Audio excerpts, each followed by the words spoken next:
পিসি একটা সাজিয়ে দিয়েছে, ওইখানে কোথায় রয়েছে? এটা এখানে রয়েছে। কোথায় দিয়েছি? ওই সাইড দিয়ে। এটা ওরকম করে চালা। এটা তো আছে। শাড়ি পিস এটা। শাড়ি এটা। ফাইবারের জিনিসকে কাছের বানাচ্ছে। সেটা সুন্দর।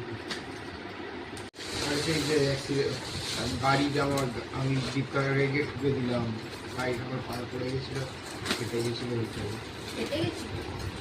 কেটে গেছিল, কেটে গেছিল। কেটে গেছিল, কেটে যাওয়া আলাদা।